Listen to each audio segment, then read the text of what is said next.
IDJ. Audiolibros. Te invitamos a que te suscribas y posteriormente te dejes sumergir en un mar de literatura para fomentar todo tu potencial y tu crecimiento espiritual. El Kybalión, los tres iniciados.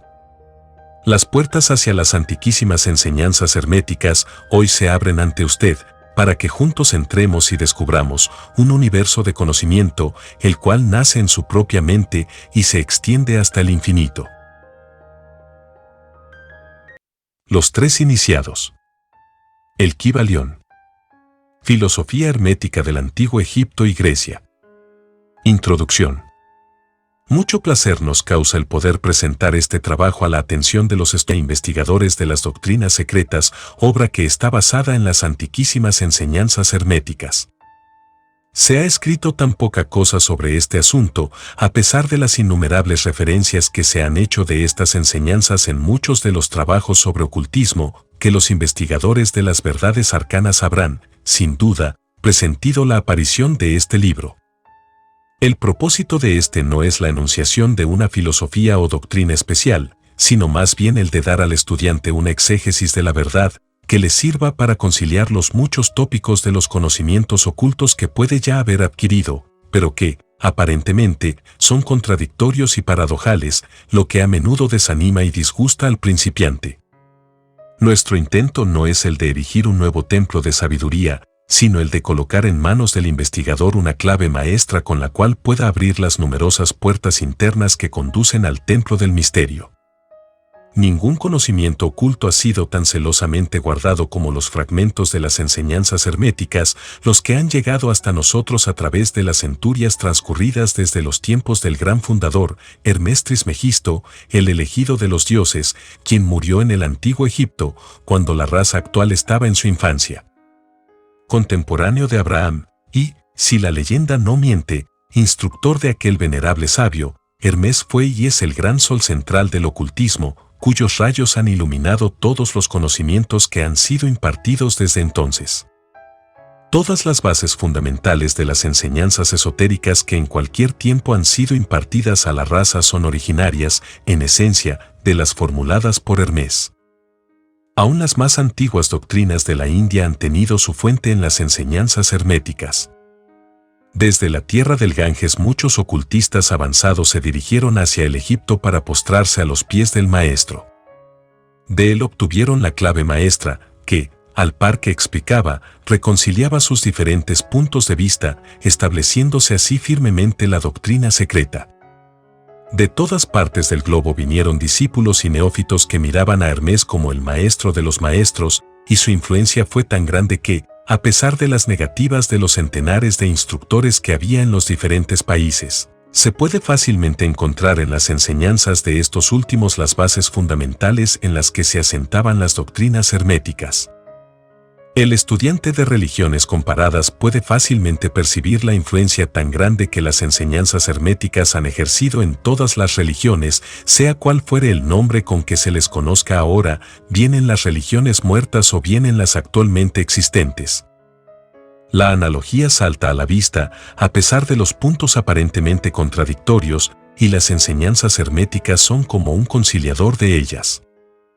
La obra de Hermes parece haberse dirigido en el sentido de sembrar la gran verdad que se ha desarrollado y germinado en tantas y tan extrañas formas, más bien que en el de establecer una escuela de la filosofía que dominara el pensamiento del mundo. Sin embargo, la verdad original enseñada por él ha sido guardada intacta, en su pureza primitiva, por un reducido número de hombres en cada época, los cuales, rehusando gran número de aficionados y de estudiantes poco desarrollados, siguieron el proceder hermético y reservaron su conocimiento para los pocos que estaban prontos para comprenderlo y dominarlo. De los labios a los oídos fue transmitido este conocimiento entre esos pocos. Siempre han existido en cada generación y en los diversos países de la tierra algunos iniciados que conservaron viva la sagrada llama de las enseñanzas herméticas y que siempre han deseado emplear sus lámparas para encender las lámparas menores de los del mundo profano, cuando la luz de la verdad languidecía y se anublaba por su negligencia, o cuando su pabilo se ensuciaba con materias extrañas. Han existido siempre los pocos que cuidaron el altar de la verdad, sobre el cual conservaron siempre ardiendo la lámpara perpetua de la sabiduría. Esos hombres dedicaron su vida a esa labor de amor que el poeta describiera en estas líneas. Oh, let not the flame die out. Cherished age after age in its dark cavern, in its holy temples cherished. Let be pure ministers of love, let not the flame die out. Oh, no dejes extinguirse la llama. Sustentada por generación tras generación en su oscura caverna, en sus templos sagrados sustentada. Nutrida por puros sacerdotes de amor, no dejes extinguirse la llama. Estos hombres no buscaron nunca ni la aprobación popular ni acaparar gran número de prosélitos. Son indiferentes a esas cosas, pues saben de sobra cuán pocos hay en cada generación capaces de recibir la verdad o de reconocerla si se les presentara. Ellos reservan la carne para los hombres, mientras que los demás dan leche a los niños, conservan sus perlas de sabiduría para los pocos elegidos capaces de apreciar su valor y de llevarlas en sus coronas, en vez de echárselas a los cerdos que las mancillarían y pisotearían en el cieno de sus chiqueros. Mas estos hombres no han olvidado aún los preceptos de Hermes respecto a la transmisión de estas enseñanzas a los que estén preparados para recibirlas, acerca de lo cual dice el Kybalión. Donde quiera que estén las huellas del Maestro, allí, los oídos del que está pronto para recibir sus enseñanzas se abren de par en par. Y además, cuando el oído es capaz de oír, entonces vienen los labios que han de llenarlos con sabiduría.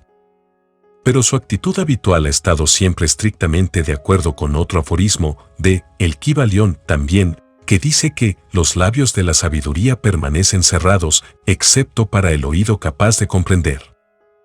Y esos oídos incapaces de comprender son los que han criticado esta actitud de los hermetistas y los que se han lamentado públicamente de que aquellos no hayan expresado nunca claramente el verdadero espíritu de sus enseñanzas, sin reservas ni reticencias. Pero una mirada retrospectiva en las páginas de la historia demostrará la sabiduría de los maestros, quienes conocían la locura que era intentar enseñar al mundo lo que éste no deseaba ni estaba preparado para recibir.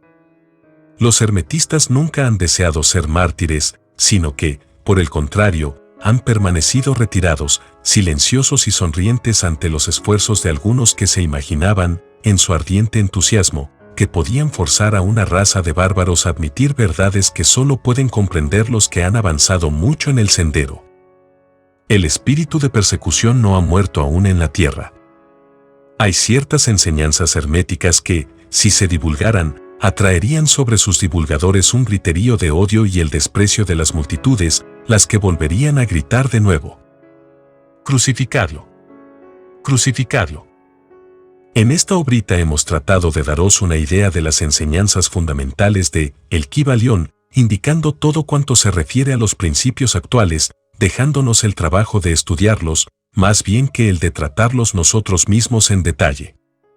Si sois verdaderos estudiantes o discípulos, comprenderéis y podréis aplicar estos principios, si no, debéis desarrollarlos, pues de otra manera las enseñanzas herméticas no serán para vosotros sino palabras, palabras, palabras. El esoterismo es rico en palabras claves, símbolos y esencias conceptuales. Su transmisión, a través de las edades, implicó un esforzado aprendizaje, una memorización de significados, acentos y una persistente custodia de sus valores originales para que nada de lo preservado perdiera su color, su sabor, su propósito y su intensidad. Al amparo de tales premisas fue creciendo, paulatinamente, el árbol de la ciencia hermética que reconoce como sus raíces al Kybalión. Y este último resumen de un conocimiento intemporal, encontró en Hermes Trismegisto a su más consumado mentor y mensajero. En estas páginas redactadas con hondura y exactitud por 3 iniciados, es dable pasar revista a tópicos realmente sapienciales sobre la filosofía oculta. Sus principios rectores, en los que el mentalismo, la correspondencia, la vibración, la polaridad, causa y efecto, y la generación juegan papeles preponderantes, la transmutación mental, la totalidad, el universo mental, la paradoja divina y los axiomas herméticos son tan solo algunos de los temas también expuestos aquí. El Kybalión es, pues, una exposición sincera y rotunda de los esquemas básicos del esoterismo, y como muy bien lo señalan los tres iniciados, no se proponen erigir un nuevo templo de la sabiduría, sino poner manos del investigador la llave que abrirá las numerosas puertas internas que conducen hacia el templo del misterio. Y, en rigor de verdad, las muchas reediciones de esta obra, su constante renovación, a través de los distintos círculos herméticos del mundo en sus reflexiones, pláticas, conferencias y clases, son ratificación elocuentísima de las bondades de una doctrina que ilumina a la humanidad desde hace siglos.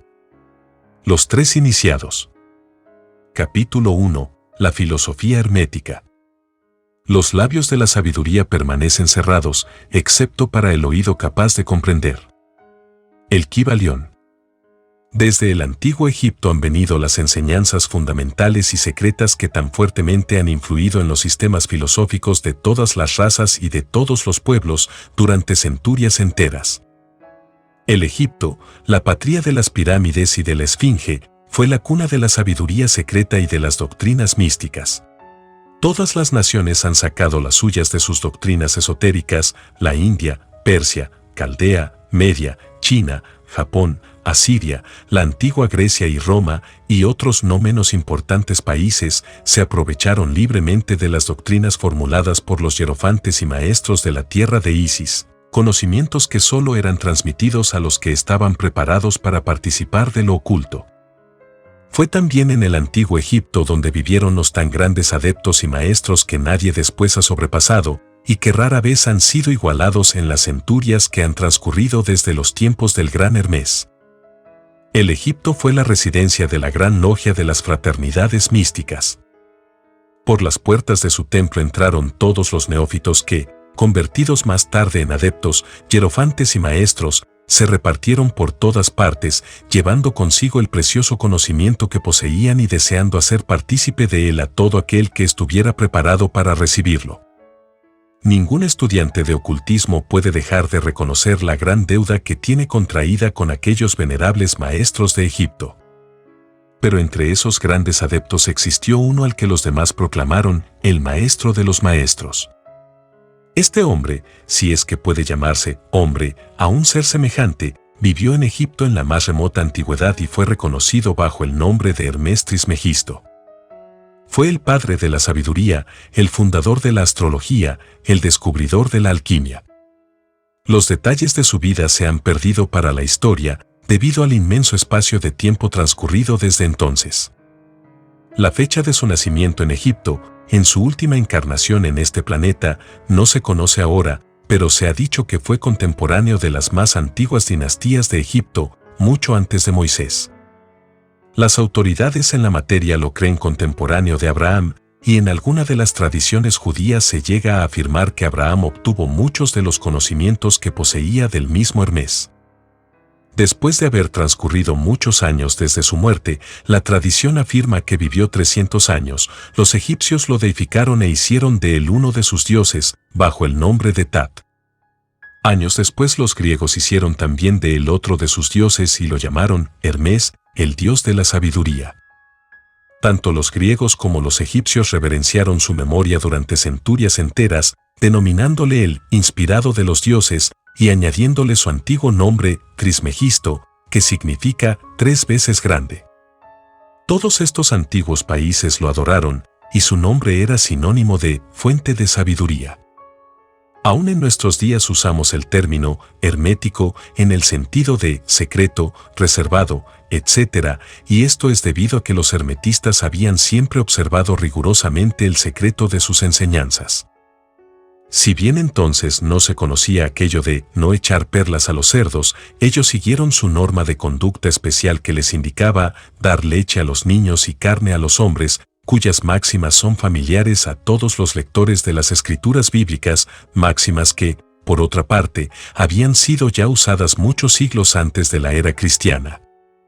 Y esta política de diseminar cuidadosamente la verdad ha caracterizado siempre a los hermetistas, aún en nuestros días.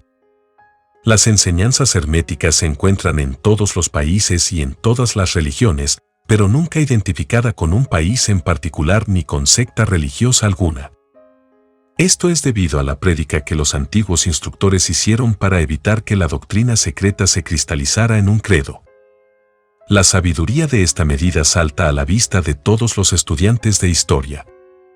El antiguo ocultismo de la India y la Persia degeneró y se perdieron sus conocimientos debido a que los instructores se habían convertido en sacerdotes y mezclaron la teología con la filosofía, siendo su inmediata consecuencia que perdieron toda su sabiduría, la que acabó por transformarse en una cantidad inmensa de supersticiones religiosas, cultos, credos y dioses.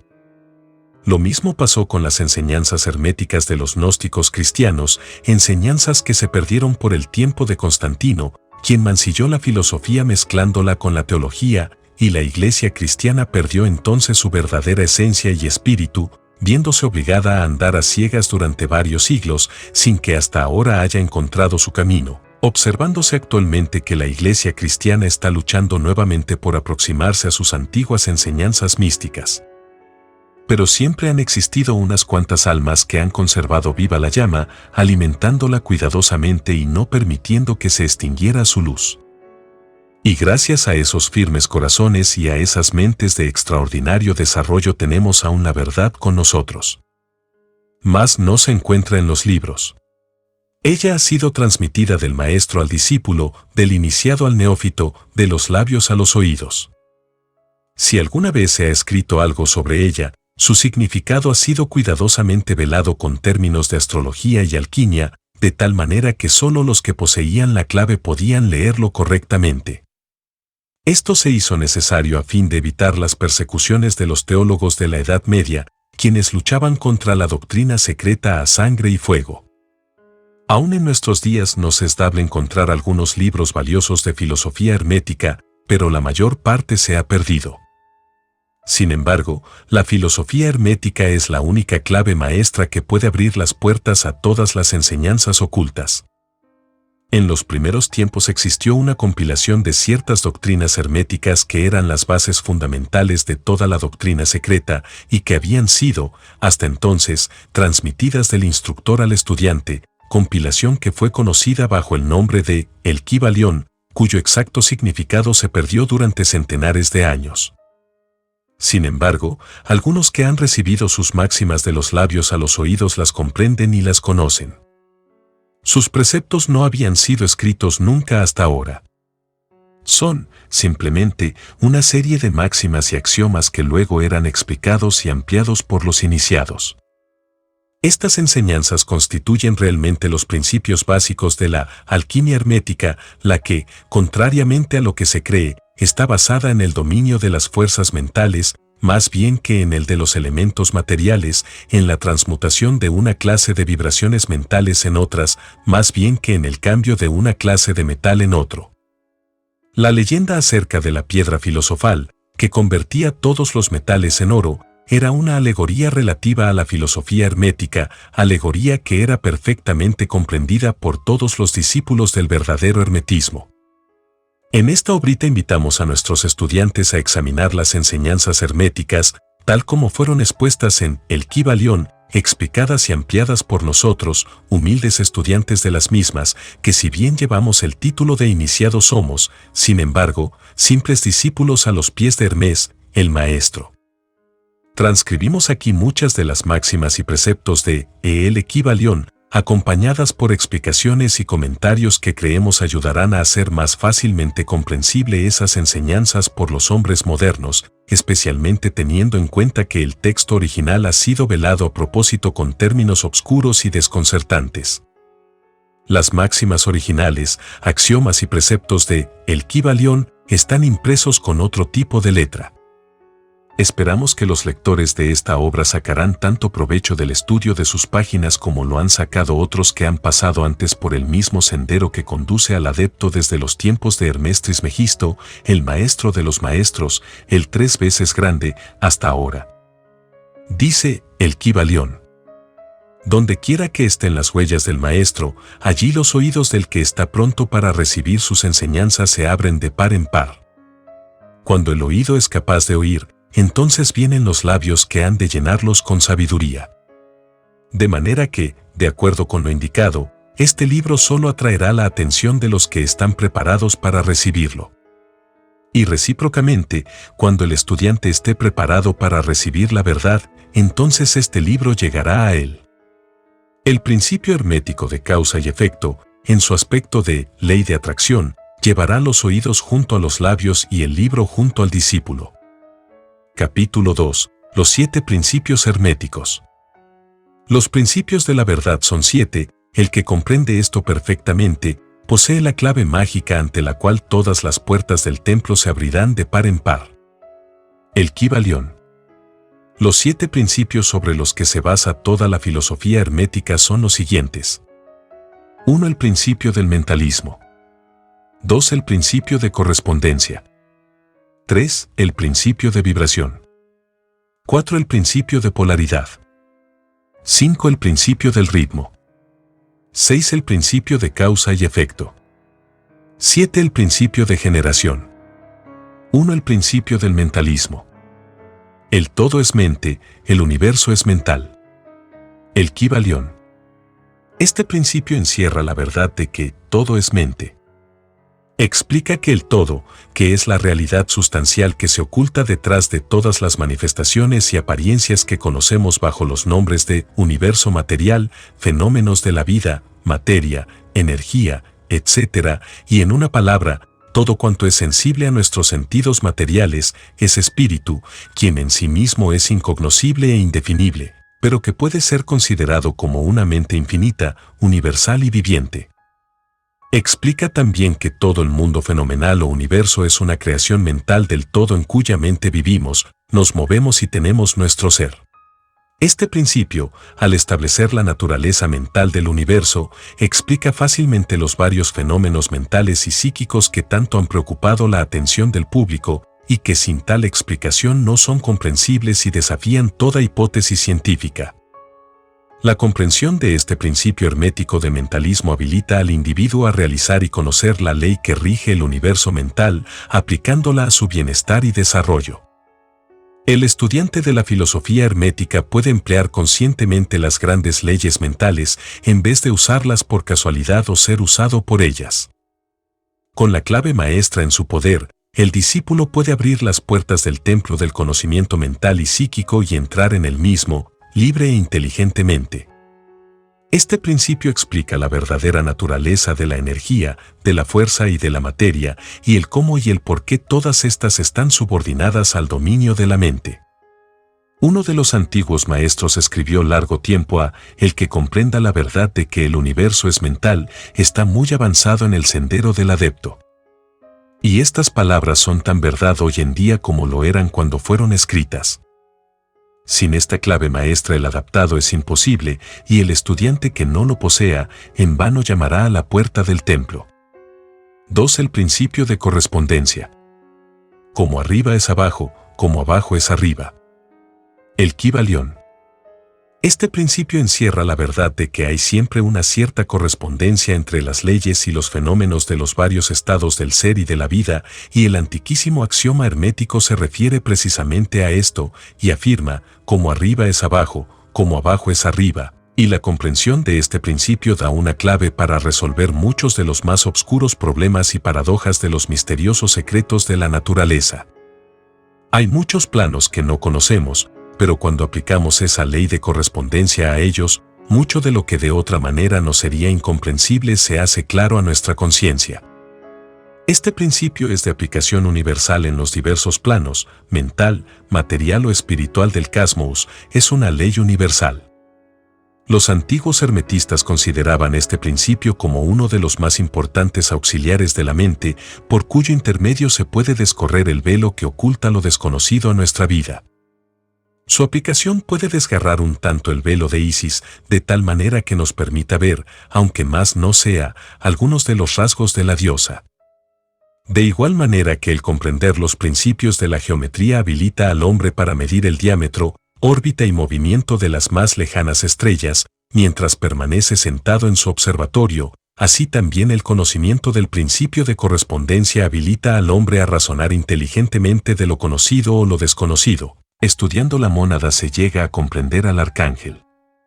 3. El principio de vibración. Nada está inmóvil, todo se mueve, todo vibra. El Kybalión. Este principio encierra la verdad de que todo está en movimiento, de que nada permanece inmóvil, cosas ambas que confirma por su parte la ciencia moderna y cada nuevo descubrimiento lo verifica y comprueba. Y, a pesar de todo, este principio hermético fue enunciado cientos de años a por los maestros del antiguo Egipto. Este principio explica las diferencias entre las diversas manifestaciones de la materia, de la fuerza, de la mente y aún del mismo espíritu, las que no son sino el resultado de los varios estados vibratorios. Desde el todo, que es puro espíritu, hasta la más grosera forma de materia, todo está en vibración, cuanto más alta es esta, tan elevada es su posición en la escala. La vibración del espíritu es de una intensidad infinita, tanto que prácticamente puede considerarse como si estuviera en reposo, de igual manera que una rueda que gira rapidísimamente parece que está sin movimiento. Y en el otro extremo de la escala hay formas de materia densísima, cuya vibración es tan débil que parece también estar en reposo. Entre ambos polos hay millones de grados de intensidad vibratoria. Desde el corpúsculo y el electrón, desde el átomo y la molécula hasta el astro y los universos, todo está en vibración. Y esto es igualmente cierto en lo que respecta a los estados o planos de la energía o fuerza, la que no es más que un determinado estado vibratorio, y a los planos mentales y espirituales. Una perfecta comprensión de este principio habilita al estudiante hermético a controlar sus propias vibraciones mentales, así como las de los demás. Los maestros también emplean este principio para conquistar los fenómenos naturales. El que comprenda el principio vibratorio ha alcanzado el cetro del poder, ha dicho uno de los más antiguos escritores. 4. El principio de la polaridad. Todo es doble, todo tiene dos polos, todo, su par de opuestos, los semejantes y los antagónicos son lo mismo, los opuestos son idénticos en naturaleza, pero diferentes en grado, los extremos se tocan, todas las verdades son semi-verdades, todas las paradojas pueden reconciliarse. El Kybalión. Este principio encierra la verdad de que todo es dual, todo tiene dos polos, todo su par de opuestos, afirmaciones que son de otros tantos axiomas herméticos. Explica y dilucida las antiguas paradojas que han dejado perplejos a tantísimos investigadores y que literalmente decían, la tesis y la antítesis son idénticas en naturaleza, difiriendo solo en grado, los opuestos son idénticos en realidad, diferenciándose en su gradación, los pares de opuestos pueden conciliarse, los extremos se tocan, todo es y no es al mismo tiempo, toda verdad no es sino media verdad, toda verdad es media falsa, etc. Este principio explica que en cada cosa hay dos polos, dos aspectos, y que los opuestos no son, en realidad, sino los dos extremos de la misma cosa, consistiendo la diferencia, simplemente, en diversos grados entre ambos. El calor y el frío, aunque opuestos, son realmente la misma cosa, consistiendo la diferencia, simplemente, en diversos grados de aquella. Mirad un termómetro y tratad de averiguar dónde empieza el calor y dónde termina el frío. No hay nada que sea calor absoluto en realidad, indicando simplemente ambos términos, frío y calor, diversos grados de la misma cosa, y que ésta se manifiesta en esos opuestos no es más que los polos de eso que se llama calor, o sea la manifestación del principio de polaridad que nos ocupa. El mismo principio se manifiesta en la luz y la oscuridad, las que, en resumen, no son sino la misma cosa, siendo ocasionada la diferencia por la diversidad de grado entre los dos polos del fenómeno. ¿Dónde termina la oscuridad y dónde empieza la luz? ¿Cuál es la diferencia entre grande y pequeño? ¿Cuál entre duro y blando? ¿Cuál entre duro y blando? ¿Cuál entre blanco y negro? ¿Cuál entre alto y bajo? ¿Cuál entre positivo y negativo? El principio de polaridad explica esta paradoja. El mismo principio opera de idéntica manera en el plano mental. Tomemos, por ejemplo, el amor y el odio, dos estados mentales completamente distintos aparentemente, y notaremos que hay muchos grados entre ambos, tantos que las palabras que nosotros usamos para designarlos, agradable y desagradable, se esfuman una en la otra, hasta tal punto que muchas veces somos incapaces de afirmar si una cosa nos causa placer o disgusto. Todas no son más que gradaciones de una misma cosa, como lo comprenderéis claramente por poco que meditéis sobre ello. Y aún más que esto, es posible cambiar o transmutar las vibraciones de odio por vibraciones de amor en la propia mente y en la mente de los demás, lo que es considerado como lo más importante por los hermetistas. Muchos de los que leéis estas páginas habréis tenido experiencias en vosotros mismos y en los demás de la rápida e involuntaria transición del amor en odio y recíprocamente. Y ahora comprenderéis la posibilidad de efectuar esto por medio del poder de la voluntad, de acuerdo con las fórmulas herméticas. El bien y el mal no son sino los polos de una misma y sola cosa, y el hermetista comprende y conoce perfectamente el arte de transmutar el mal en el bien aplicando inteligentemente el principio de polaridad. En una palabra, el arte de polarizar se convierte en una fase de la alquimia mental, conocida y practicada por los antiguos y modernos maestros herméticos. La perfecta comprensión de este principio capacita para cambiar la propia polaridad, así como la de los demás, si uno se toma el tiempo y estudia lo necesario para dominar este arte. 5. El principio del ritmo. Todo fluye y refluye, todo tiene sus periodos de avance y retroceso, todo asciende y desciende, todo se mueve como un péndulo, la medida de su movimiento hacia la derecha es la misma que la de su movimiento hacia la izquierda, el ritmo es la compensación. El Kybalión. Este principio encierra la verdad de que todo se manifiesta en un determinado movimiento de ida y vuelta, un flujo y reflujo, una oscilación de péndulo entre los dos polos que existen de acuerdo con el principio de polaridad, descrito un momento a. Hay siempre una acción y una reacción, un avance y un retroceso, una ascensión y un descenso. Y esta ley rige para todo, soles, mundos, animales, mente, energía, materia. Esta ley lo mismo se manifiesta en la creación como en la destrucción de los mundos, en el progreso como en la decadencia de las naciones, en la vida, en las cosas todas y, finalmente, en los estados mentales del hombre, y es con frecuencia a esto último que creen los hermetistas que este principio es el más importante.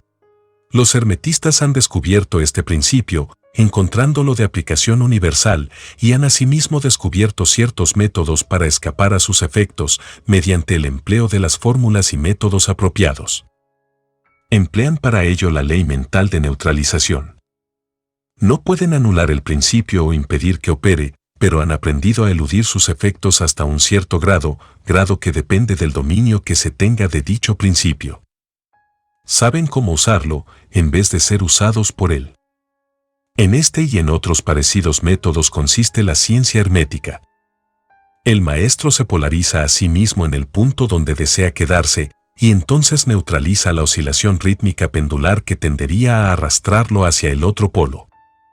Todos los que han adquirido cierto grado de dominio sobre sí mismos ejecutan esto hasta cierto punto, consciente o inconscientemente, pero el maestro lo efectúa conscientemente, y por el solo poder de su voluntad alcanza un grado tal de estabilidad y firmeza mental casi imposible de concebir por esa inmensa muchedumbre que va y viene en un continuado movimiento ondulatorio, impulsada por ese principio de ritmo.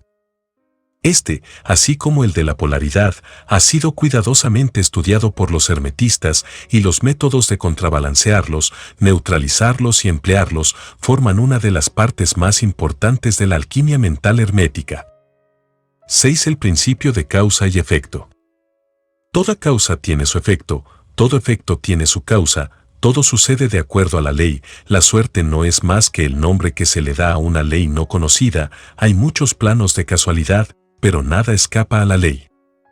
El Kybalión.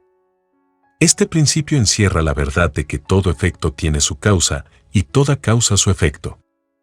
Afirma que nada ocurre casualmente y que todo ocurre conforme a la ley. La suerte es una palabra vana, y si bien existen muchos planos de causas y efectos, dominando los superiores a los inferiores, aún así ninguno escapa totalmente a la ley. Los hermetistas conocen los medios y los métodos por los cuales se puede ascender más allá del plano ordinario de causas y efectos hasta cierto grado, y alcanzando mentalmente el plano superior se convierten en causas en vez de efectos. Las muchedumbres se dejan llevar, arrastradas por el medio ambiente que las envuelve o por los deseos y voluntades de los demás, si estos son superiores a las de ellas. La herencia, las sugestiones y otras múltiples causas externas las empujan como autómatas en el gran escenario de la vida.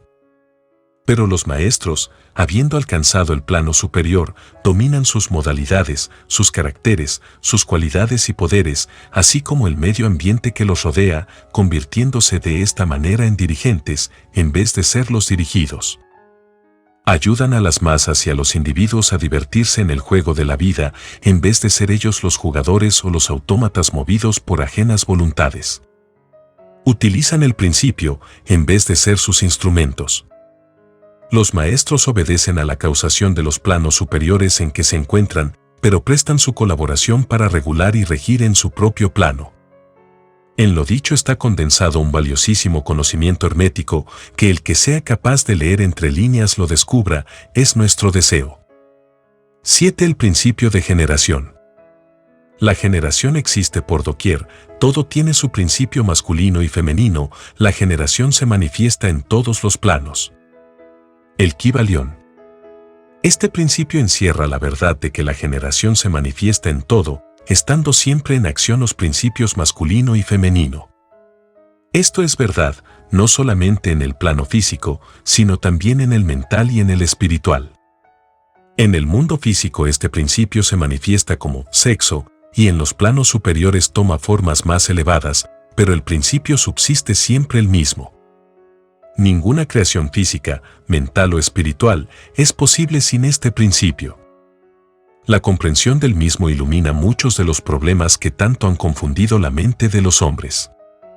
Este principio creador obra siempre en el sentido de generar, regenerar y crear. Cada ser contiene en sí mismo los dos elementos de este principio. Si deseáis conocer la filosofía de la creación, generación y regeneración mental y espiritual, debéis estudiar este principio hermético, pues él contiene la solución de muchos de los misterios de la vida. Os advertimos que este principio nada tiene que ver con las perniciosas y degradantes teorías, enseñanzas y prácticas que se anuncian con llamativos títulos, las que no son más que una prostitución del gran principio natural de generación. Tales teorías y prácticas no son más que la resurrección de las antiguas doctrinas fálicas que solo pueden producir la ruina de la mente, del alma y del cuerpo, y la filosofía hermética siempre ha alcanzado su verbo de protesta contra esas licencias y perversiones de los principios naturales. Si lo que deseáis son tales enseñanzas, debéis irlas a buscar a otra parte, el hermetismo nada contiene sobre ellas. Para el puro todas las cosas son puras, para el ruin todas son ruines. Capítulo 3. Transmutación mental. La mente, así como todos los metales y demás elementos, pueden ser transmutados de estado en estado, de grado en grado, de condición en condición, de polo a polo, de vibración en vibración. La verdadera transmutación hermética es una práctica, un método, un arte mental. El Kybalión. Como indicamos anteriormente, los hermetistas fueron los verdaderos creadores de la alquimia, de la astrología y la psicología, habiendo sido Hermes el fundador de esas escuelas de pensamiento. De la astrología ha derivado la astronomía moderna, de la alquimia ha surgido la química y de la psicología mística la psicología moderna. Mas no debe suponerse que los antiguos fueron unos ignorantes respecto a lo que las escuelas modernas creen de su exclusiva propiedad. Las inscripciones grabadas en las piedras y monumentos de Egipto prueban concluyentemente que los antiguos poseían el más perfecto conocimiento acerca de la astronomía, mostrando la construcción de las mismas pirámides una relación estrechísima entre sus designios y su conocimiento de la ciencia astronómica. Tampoco debe suponerse que ignoran la química, pues los fragmentos de antiguas escrituras descubiertas muestran que estaban muy familiarizados con las propiedades químicas de los cuerpos. En una palabra, sus teorías respecto a la física han sido posteriormente verificadas y confirmadas por los últimos descubrimientos de la ciencia moderna, sobre todo en lo que se refiere a la constitución de la materia. Lejos de ignorar los llamados modernos descubrimientos psicológicos, los egipcios estaban muy al corriente de todo ello, especialmente en ciertas ramas que ignoran completamente las escuelas modernas y sobre todo en ciencia psíquica, la que tanto está confundiendo a los psicólogos de hoy en día y haciéndoles confesar al fin que, después de todo, bien puede haber algo de cierto en ello. Lo cierto es que, además de la química, astronomía y psicología, esto es, la psicología en su aspecto de función cerebral, los antiguos poseían un conocimiento trascendental de la astronomía que se llamó alquimia y de la psicología trascendental titulada psicología mística. Y no solamente poseían este conocimiento interno, sino también el externo, siendo este último el único que conocen los hombres de ciencia modernos. Entre los muchos aspectos y tópicos de conocimientos secretos de los hermetistas se encuentra lo que se conoce como transmutación mental, de la que vamos a tratar en este capítulo. Transmutación es el término generalmente empleado para designar el antiguo arte de transmutar los metales, especialmente los de poco valor, en oro. La palabra transmutar significa cambiar de naturaleza, de sustancia y de forma, convirtiéndose en otra, transformarse en otra cosa, Webster. Y de acuerdo con esa definición, transmutación menta significa el arte de transformar o cambiar los estados, cualidades, formas, condiciones mentales, etc., en otros. Así que podéis ver que la transmutación mental no es otra cosa que una especie de química mental y, si preferís el término, una forma especial práctica de psicología mística. Mas esto tiene un significado muchísimo mayor de lo que parece a simple vista. La transmutación alquímica en el plano mental es tan importante en sus efectos que, de ser conocida, sería uno de los estudios más importantes para el hombre. Y esto no es más que el principio. Veamos por qué. El primero de los 7 principios herméticos es el de mentalismo, que afirma que el todo es mente, que el universo es mental, lo que significa que la única realidad que se oculta tras todo cuanto existe es mente, y el universo en sí mismo es una creación mental, esto es, existe en la mente del todo. Consideraremos este principio en las sucesivas lecciones, pues ahora vamos a estudiar sus efectos, suponiendo que dicho principio fuera cierto.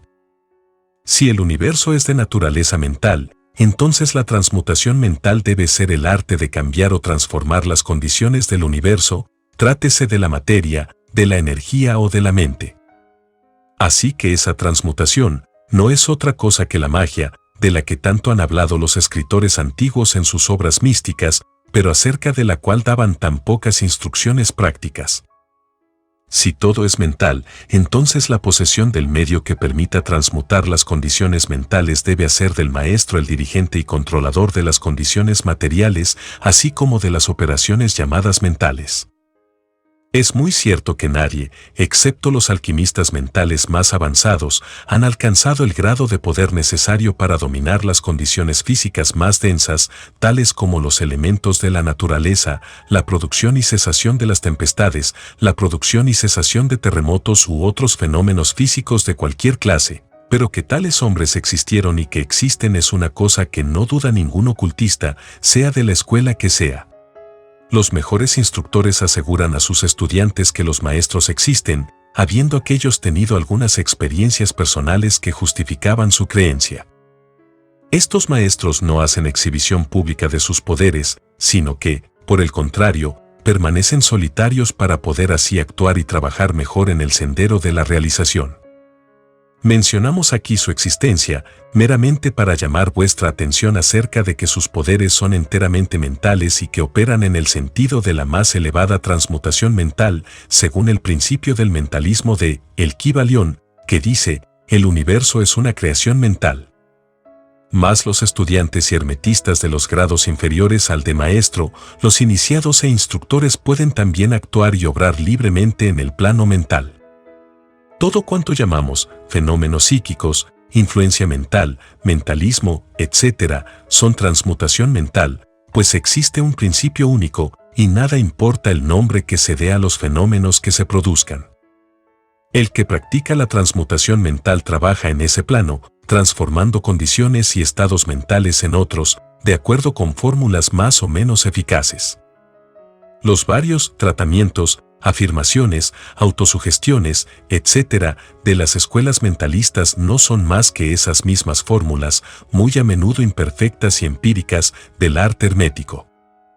La mayoría de los que las practican son unos ignorantes comparados con los antiguos maestros, porque no poseen el conocimiento fundamental sobre la cual está basada esa operación. No solamente los estados mentales de uno mismo pueden ser transmutados según los métodos herméticos, sino que también puede hacerse esto con la mentalidad de los demás y, efectivamente, todos sufrimos transformaciones mentales de cualquier índole, inconscientemente, por lo general, pero a veces conscientemente, cuando comprendemos algo acerca de las leyes y principios que los rigen, y sobre todo cuando los demás ignoran los medios de protegerse a sí mismos. Muchos estudiantes de mentalismo saben que las condiciones materiales dependen de las mentes de los demás y pueden ser transmutadas y cambiadas de acuerdo con los deseos de la persona que quiere modificar sus condiciones de vida. Se ha hecho esto tan público hoy en día que no creemos necesario mencionarlo en detalle, siendo nuestro propósito únicamente el demostrar la acción de este principio hermético que se oculta tras todas esas varias formas de operar, buenas o malas, porque la fuerza puede ser empleada en ambas direcciones, de acuerdo con el principio hermético de polaridad. En esta obrita indicaremos los principios básicos en los que se funda la transmutación mental, de tal manera que todos los que la estudien puedan comprender las leyes a que obedecen, y poseyendo así la clave maestra, sean capaces de abrir las muchas puertas del principio de polaridad. Ahora procederemos a considerar el primero de los 7 principios herméticos, el del mentalismo, el que se explica y desarrolla el axioma de que el todo es mental, de que el universo es una creación mental, según las palabras de el Kybalión. Este principio debe estudiarse cuidadosamente porque él es, en realidad, la base de toda la filosofía hermética y del arte hermético de transmutación mental. Capítulo 4. El todo. Más allá del cosmos, del tiempo, del espacio, de todo cuanto se mueve y cambia, se encuentra la realidad substancial, la verdad fundamental. El Kybalión. Sustancia significa lo que yace oculto bajo toda manifestación externa, la realidad esencial, la cosa en sí misma. Substancial significa actualmente existente, el elemento esencial, el ser real.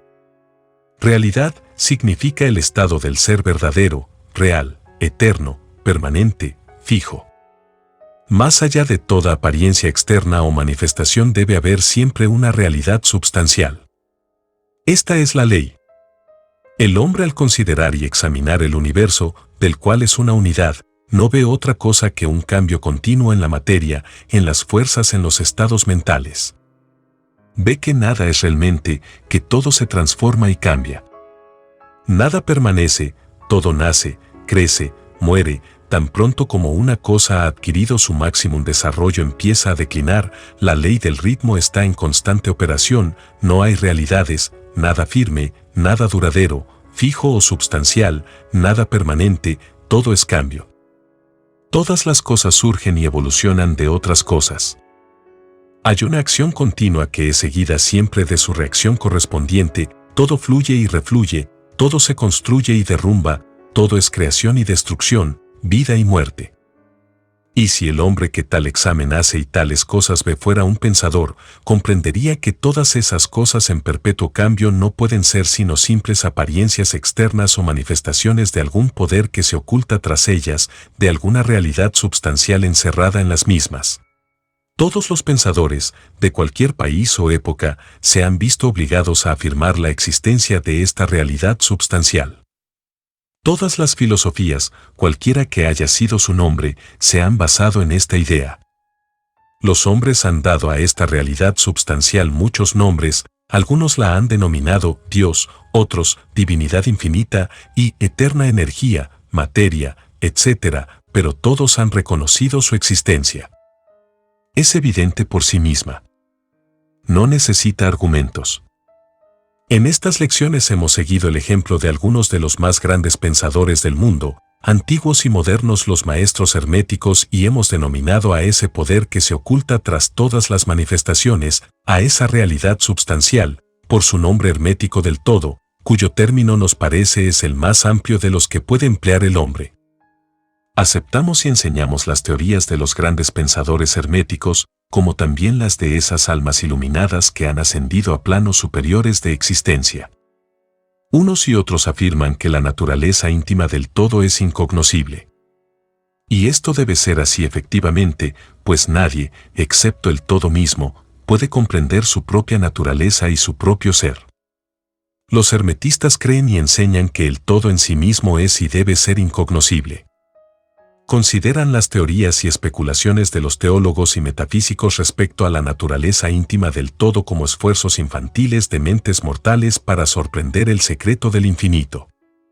Todos esos esfuerzos han fracasado siempre y seguirán fracasando debido a la naturaleza misma de la tarea. El que especula sobre ello se encuentra perdido en un laberinto de pensamientos sin salida y si persiste en su intento acaba por perder toda capacidad para razonar sanamente hasta llegar a hacerle imposible la vida. Se encontraría en una situación parecida a la de la ardilla, que en la jaula se pone a girar en su rueda, sin moverse del mismo sitio, continuando tan prisionera como antes de haber comenzado. Y aún muchos más presuntuosos son esos que tratan de atribuir al todo la personalidad, cualidades, propiedades, características y atributos de ellos mismos, como si el todo tuviera las emociones, sentimientos y características de los humanos. Y llega hasta atribuirle malas cualidades, como los celos, la susceptibilidad a la alabanza y a la oración, el deseo de que se le ofrende y se le adore y todas esas otras cosas que nos han legado como herencia de los primeros días de la infancia de la humanidad. Tales ideas no le sirven para nada al hombre desarrollado y acaba por dejarlas a un lado. Creemos debe indicar que hacemos una distinción entre la filosofía y la metafísica. Religión significa para nosotros la realización intuitiva de la existencia del todo y de la relación entre uno mismo y él, mientras que la teología significa para nosotros el esfuerzo o los esfuerzos que hace el hombre para atribuirle las propias cualidades, personalidad, características, etc., así como sus teorías, proyectos, deseos y designios, asumiendo el papel del intermediario entre el todo y el pueblo. La filosofía significa para nosotros la especulación que tiende a comprender las cosas cognoscibles y pensables, permítasenos la palabra, en tanto que la metafísica indica la tentativa de inquirir entre las nebulosidades de las regiones de lo incognoscible y de lo impensable, la que, al fin y al cabo, tiene la misma tendencia que la teología.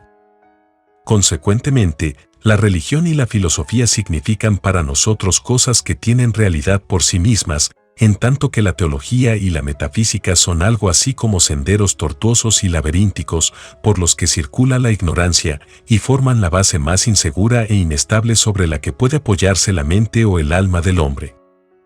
No insistiremos para que aceptéis estas definiciones, las mencionamos con el único objeto de deslindar nuestra posición. De todas maneras, muy poco hablaremos en estas lecciones de teología y metafísica.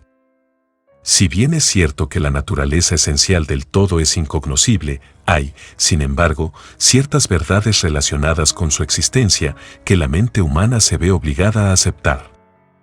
El examen de estas constituye un asunto apropiado para la investigación, particularmente por lo que se refiere a lo que el iluminado nos transmite de sus impresiones en los más elevados planos de existencia. Y a esta investigación nos invitamos ahora. Lo que constituye la verdad fundamental, la realidad substancial, está más allá de toda denominación, pero el sabio lo llama el todo. El Kybalión. En su esencia, el todo es incognoscible. El Kybalión. Mas el dictamen de la razón debe ser recibido hospitalariamente y tratado con respeto. El Kybalión.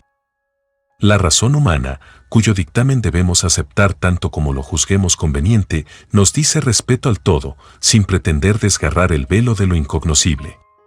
Uno todo debe ser todo lo que realmente es. Nada puede existir fuera del todo, o, de lo contrario, el todo no sería tal. 2. El todo debe ser infinito, porque nada puede existir que defina, limite o ponga restricciones al todo. Debe ser infinito en tiempo, o eterno, debe haber existido siempre, continuamente, pues nada puede haberlo creado jamás, y algo no puede nunca surgir de nada, y si alguna vez no hubiera sido, aunque solo fuera un instante, no podría ser. Debe existir por siempre, porque nada hay que pueda destruirlo, y jamás puede dejar de ser ni aun por un solo momento, porque algo nunca puede convertirse en nada. Debe ser infinito en el espacio, debe encontrarse en todas partes, porque nada existe, ni hay sitio alguno que esté más allá del todo. No puede ser de otra manera, sino continuo y omnipresente en el espacio, sin cesación, separación o interrupción, porque no hay nada en el que pueda interrumpirse, separarse o cesar en su absoluta continuidad, y nada existe tampoco que pueda llenar las grietas. Debe ser infinito en poder, o absoluto, porque nada hay que pueda limitarlo, restringirlo, confinarlo u obstaculizarlo. No está sujeto a ningún poder, porque no hay otro que el suyo. 3. El todo debe ser inmutable, esto es, no sujeto a cambio en su naturaleza real, porque nada existe que pueda obligarlo a cambiar, ni nada de lo que pueda haberse transformado. No puede ser aumentado ni disminuido, ni ser mayor o menor, bajo ningún aspecto. Debe haber sido siempre, y debe seguir siendo siempre también, idéntico a lo que es ahora, el todo. Nunca ha habido, ni hay, ni habrá algo en lo que pueda transformarse o cambiar. Siendo el todo infinito, absoluto, eterno, inmutable, debe deducirse que todo lo que es finito, mudable, transformable y condicionado, no puede ser el todo. Y como nada existe fuera de él en realidad, todo lo que sea finito debe ser nada realmente. No os vayáis a sorprender o asustar, porque no tratamos de embarcaros en ciencia cristiana, cubriendo estas enseñanzas bajo el título de filosofía hermética. Hay una reconciliación entre estos aparentemente contradictorios asuntos. Tened paciencia, que a todo llegaremos a su debido tiempo. Vemos en torno a nosotros eso que se llama materia, la que constituye las bases físicas de todas las formas. ¿Es el todo materia simplemente? Absolutamente no. La materia no puede manifestar vida o mentalidad, y como la mente está manifestada en el universo, el todo no puede ser materia, pues nada asciende más allá de su propia fuente, nada puede manifestarse en un efecto si no lo está también en la causa, nada puede evolucionar o emerger como consecuente si no está involucrado o involucionado como antecedente. Y además la ciencia moderna nos dice que la materia no existe realmente, sino que es energía o fuerza interrumpida, esto es, energía o fuerza en un grado menor de intensidad vibratoria. Como ha dicho recientemente un escritor, la materia se sumerge en el misterio. Aún la ciencia materialista ha abandonado la teoría de la materia y ahora descansa sobre la base de la energía. ¿Es pues el todo mera fuerza o energía? No. La fuerza, tal como la entiendan los materialistas, es una cosa ciega, mecánica, carente de vida o mentalidad. La vida y la mente no pueden hacer de ciega energía, por las razones dadas un momento a, nada puede subir más alto que su propia fuente, nada evoluciona si no ha involucionado, nada se manifiesta en un efecto si no está en la causa. Así que el todo no puede ser mera fuerza o energía, porque si lo fuera no existiría eso que se llama mente y vida, y ambas sabemos que existen, porque nosotros estamos vivos y estamos empleando nuestra mente en considerar esta cuestión, y en iguales condiciones se encuentran los que afirman que la energía es todo. ¿Qué es lo que hay superior a la materia y a la energía, y que sepamos que existe en el universo? Vida y mente en todos sus diversos grados de desenvolvimiento. Entonces preguntaréis, ¿queréis significar que el todo es vida y mente? Sí y no, es nuestra respuesta. Si entendéis por vida y mente lo que nosotros, pobres mortales, conocemos de ellas, no el todo no es eso. ¿Más qué clase de vida y mentalidad significáis? Preguntaréis. La contestación es mente viviente, tan amplia como nosotros podamos concebirla, puesto que la vida y la mente son muy superiores a la fuerza puramente mecánica o a la materia. Mente infinita y viviente si se compara con la vida y la mentalidad finitas. Queremos indicar eso que quieren significar las almas iluminadas cuando reverentemente pronuncian la palabra espíritu. El todo es mente viviente e infinita, los iluminados lo llaman espíritu. Capítulo 5. El universo mental. El universo es una creación mental sostenida en la mente del todo. El Kybalión. El todo es espíritu. ¿Más qué es el espíritu? Esa pregunta no puede ser contestada, puesto que definirla sería prácticamente definir al todo, el cual no puede explicarse. El espíritu es simplemente el nombre que los hombres dan a la más elevada concepción de la infinitamente viviente, significa la esencia real, tan superior a todo cuanto entendemos por mente y vida, como estas últimas a la energía y la materia. El espíritu está más allá de nuestra comprensión, y usamos dicho término en el mismo sentido y queriendo significar lo mismo que cuando hablamos del todo. Para nuestro entendimiento podemos pensar del espíritu como de una infinitamente viviente, teniendo en cuenta, al mismo tiempo, que no podemos comprenderlo del todo. O hacemos esto, o nos vemos obligados a dejar de pensar. Procederemos ahora a estudiar la naturaleza del universo como un todo y también en sus partes.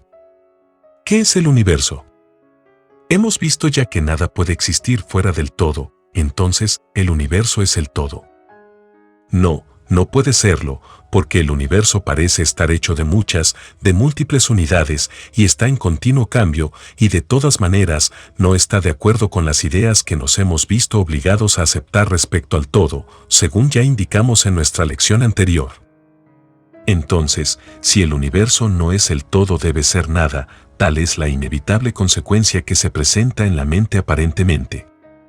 Pero esto no satisface la pregunta, porque nosotros somos sensibles y sentimos la existencia del universo. ¿Y si el universo es algo y no es el todo, qué puede ser? Examinemos la cuestión.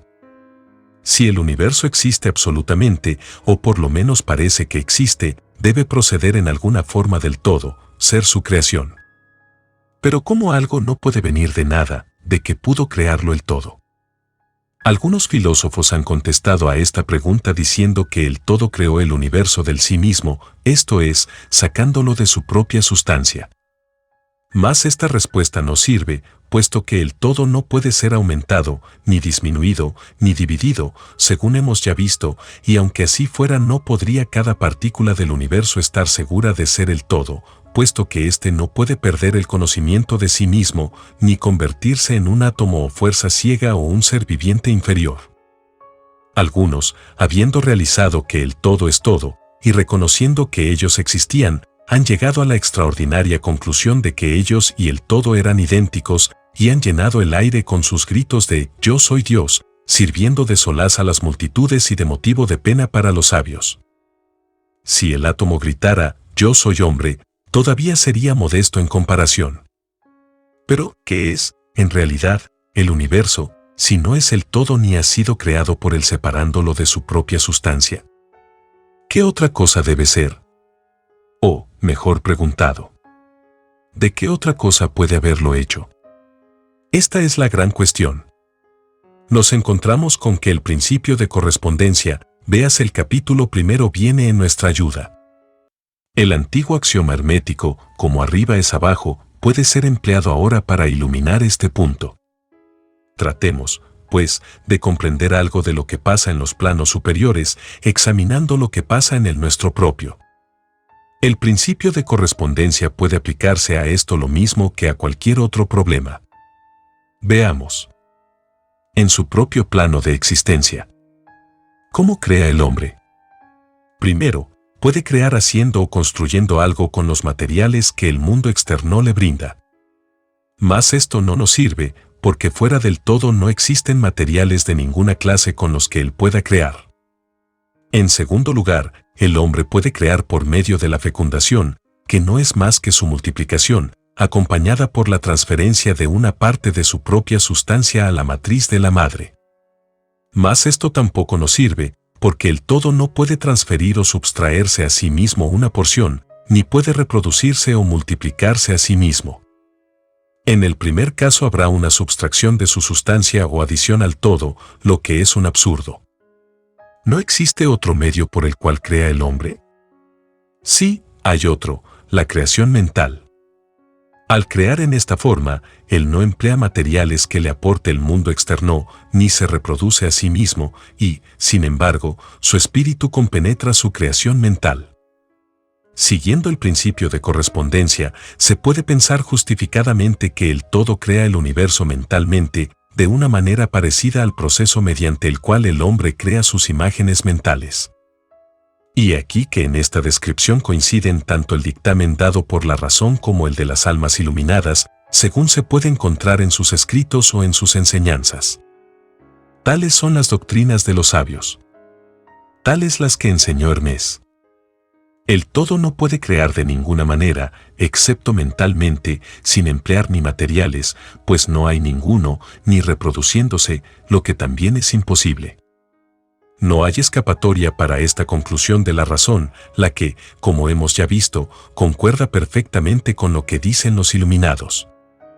De igual manera que podéis vosotros crear un universo en vuestra propia mente, así el todo crea los cosmos en la suya propia. Mas vuestro universo sería la creación de una mente finita, en tanto que la del todo sería la creación de un infinito. Las dos son iguales en clase, pero difieren infinitamente en grado.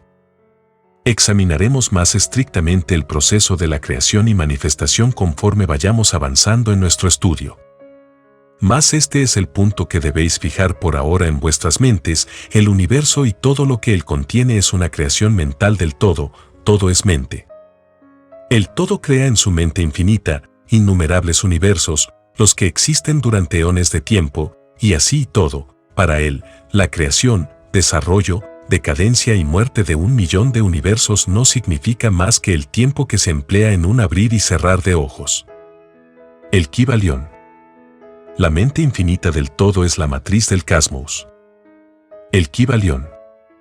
El principio de género o generación, véase el capítulo primero y otros que seguirán, se manifiesta en todos los planos de la vida, material, mental y espiritual. Pero, según ya hemos indicado anteriormente, el género no significa sexo, pues este último no es más que la manifestación material del género. Género significa lo relativo a la generación o creación. Y donde quiera que algo se genera o se crea, sea en el plano que sea, es principio de género se está allí manifestando. Y esto es verdad, aun en lo que se refiere a la creación de los universos. Ahora no vayáis a suponer que estamos enseñando que hay un Dios creador macho y otro hembra. Esto no sería más que una mistificación de las antiguas enseñanzas al respecto. La verdad es que el todo, en sí mismo, está más allá del género, así como también está más allá de toda otra ley, incluyendo las del tiempo y del espacio. Él es la ley de la cual todas las leyes proceden y, por lo tanto, no puede estar sujeto a estas últimas. Mas cuando el todo se manifiesta en el plano de la generación o creación, entonces actúa de acuerdo con la ley y con el principio, pues se está moviendo en un plano inferior de existencia. Y consecuentemente, él manifiesta el principio de género, en sus aspectos masculino y femenino, en el plano mental, por supuesto. Esta idea podría parecer un tanto chocante si la oís por primera vez, mas otras veces la habéis aceptado pasivamente en vuestras concepciones diarias. Habláis de la paternidad de Dios y de la maternidad de la naturaleza, de Dios como Padre divino y de la naturaleza como Madre universal, y así habréis conocido instintivamente el principio del género en el universo. ¿No es así? Mas las enseñanzas herméticas no implican una dualidad real, el todo es uno siendo los dos aspectos simples fases de manifestación. La doctrina es que el principio masculino manifestado por el todo permanece, en cierta manera, aparte de la creación mental del universo. Proyecta su voluntad sobre el principio femenino, que puede ser llamado naturaleza, siendo en esta que comienza la obra evolutiva de un universo, desde simples centros de actividad hasta el hombre, y aún a más elevados planos de existencia que el humano, todo ello de acuerdo con bien establecidas leyes de la naturaleza.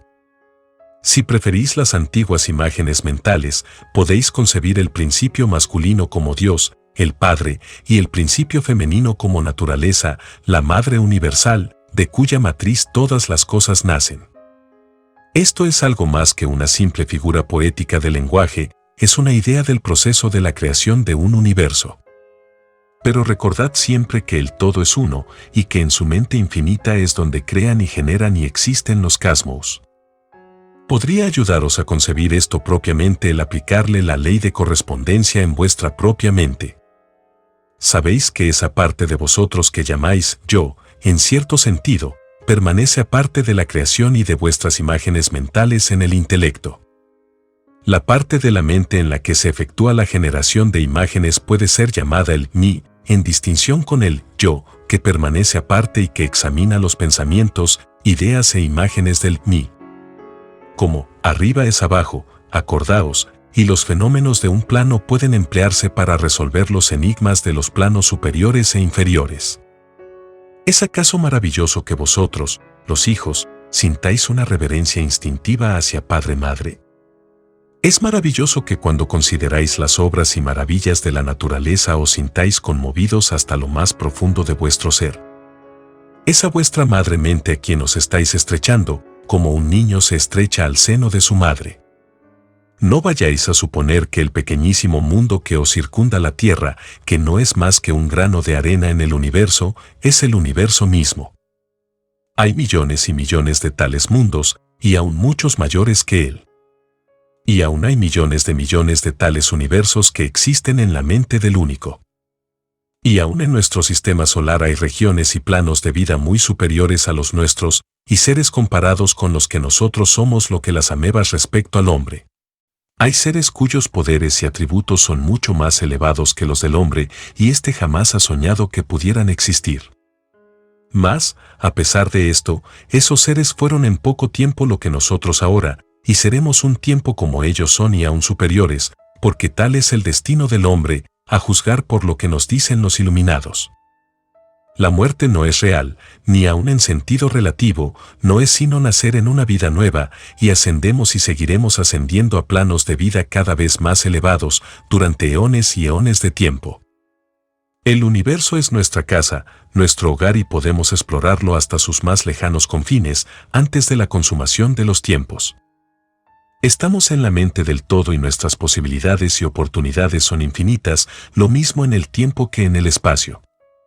Y al fin del gran ciclo de eones, cuando el todo reabsorba sus creaciones en sí mismo, marcharemos alegremente porque entonces seremos capaces de comprender la verdad toda de ser uno con el todo. Esto es lo que nos afirman los iluminados, esos que han avanzado tanto en el sendero de la realización. Y, en el entretanto, estemos tranquilos y serenos, estamos seguros y protegidos por el poder infinito del Padre-Madre-Mente. En la mente del Padre-Madre, los hijos están en su hogar. El Kybalión. No hay nadie que no tenga padre y madre en el universo. El Kybalión. Capítulo 6. La paradoja divina. El sabio a medias, reconociendo la irrealidad relativa del universo, se imagina que puede desafiar sus leyes. Ese no es más que un tonto vano y presuntuoso, que se estrellará contra las rocas y será aplastado por los elementos, en razón de su locura. El verdadero sabio, conociendo la naturaleza del universo, emplea la ley contra las leyes, las superiores contra las inferiores, y por medio de la alquimia transmuta lo que no es deseable en lo valioso y de esta manera triunfa. El adepto consiste, no en sueños anormales, visiones o imágenes fantasmagóricas, sino en el sabio empleo de las fuerzas superiores contra las inferiores vibrando en los más elevados. La transmutación, no la negación presuntuosa, es el arma del maestro. El Kybalión. Esa es la paradoja del universo, la que resulta del principio de polaridad, principio que se manifiesta cuando el todo empieza a crear. Aunque para el todo infinito el universo, sus leyes, sus poderes, su vida, sus fenómenos, son como cosas contempladas en el estado de meditación o en sueño, el universo debe ser tratado como real, y la vida, las acciones y los pensamientos deben estar basados en ello, acordemente, si bien se tenga un claro conocimiento y realización de la verdad superior cada uno respecto a su propio plano y leyes. Si el todo hubiera imaginado un universo real sería desastroso para éste, porque entonces no podría ascenderse de lo inferior a lo superior, el universo se habría convertido en una cosa fija, inmóvil y el progreso resultaría imposible. Y si el hombre, por su parte, debido a su semisabiduría, actúa y vive y piensa en el universo como si fuera un sueño, parecido a sus propios ensueños afinitos, así se convertirá efectivamente para él, y, al igual de un cadáver que caminase, se encontrará dando vueltas y más vueltas en un círculo, sin hacer el menor progreso y siendo forzado por último a despertarse y vivir por las leyes naturales que él hubiera olvidado. Conservad siempre la mente fija en la estrella, pero mirad dónde ponéis los pies, no vayáis a hundirlos en algún abismo. Recordad la paradoja divina que afirma que si bien el universo no es, sin embargo es. Recordemos siempre los dos polos de la verdad, lo absoluto y lo relativo. Guardémonos de las verdades a medias. Lo que los hermetistas conocen como ley de la paradoja es un aspecto del principio de polaridad. Las escrituras herméticas están llenas de toda clase de referencias respecto a esa paradoja que se descubre en todos los problemas de la vida y del ser. Los instructores están siempre batallando para impedir que sus estudiantes omitan el otro lado de cualquier cuestión, y sus recomendaciones se dirigen especialmente a los problemas de lo absoluto y de lo relativo, que tanto confunden a los estudiantes de filosofía y que obligan a tantos a obrar y a pensar contrariamente a lo que se conoce como sentido común. Recomendamos mucho a nuestros estudiantes el que se aseguren de haber comprendido bien la paradoja divina de lo absoluto y lo relativo, evitando el ser hipnotizados por el falso miraje de la verdad a medias o semiverdad. Desde este punto de vista ha sido escrita esta lección. Leedla cuidadosamente. La primera idea que se le ocurre al pensador que ha comprendido y realizado la verdad de que el universo es una creación mental del todo, es la de que el universo y todo cuanto éste contiene son una pura ilusión, una irrealidad, contra cuya idea se revuelve instantáneamente. Pero esto, al igual de otras grandes verdades, debe ser considerado desde los puntos de vista absoluto. El universo es, por supuesto, una ilusión, un sueño, una fantasmagoría, si se compara con el todo en sí mismo. Esto lo reconocemos nosotros mismos cuando hablamos del mundo como de un sueño, que va y viene, que nace y muere, desde el momento que todo lo que es mudable, que cambia, que es finito e insustancial, debe estar ligado a la idea de un universo creado, cuando se compara con el todo mismo, no importando cuál puede ser nuestra creencia respecto a la naturaleza de ambos. Filósofos, metafísicos, científicos y teólogos, todos están de acuerdo sobre ello, y esta concepción se encuentra en todos los sistemas filosóficos y religiosos, así como en las respectivas teorías de las escuelas metafísica y teológicas. Las enseñanzas herméticas no predican la insubstancialidad del universo en términos más fuertes que los que os son más familiares, aunque la exposición del asunto pueda pareceros algo más contundente. Todo cuanto tenga un principio y un fin, en cierto sentido debe ser irreal e ilusorio, y el universo se encuentra en este caso, sea cual sea el sistema de las escuelas de pensamiento. Desde el punto de vista absoluto nada hay real excepto el todo, no importando los términos que empleemos al pensar sobre ello o al discutirlo. Bien sea que el universo haya sido creado de materia, o bien que sea una creación mental en la mente del todo, es insustancial, mudable, sujeto al tiempo, al espacio, al cambio. Debemos comprender y sentir bien esto antes de pensar y examinar la concepción hermética de la naturaleza mental del universo. Examina cualesquiera otras concepciones y ved si existe alguna que no lo admita. Mas el punto de vista absoluto muestra únicamente un solo lado de la cuestión, siendo el otro el aspecto relativo de la misma.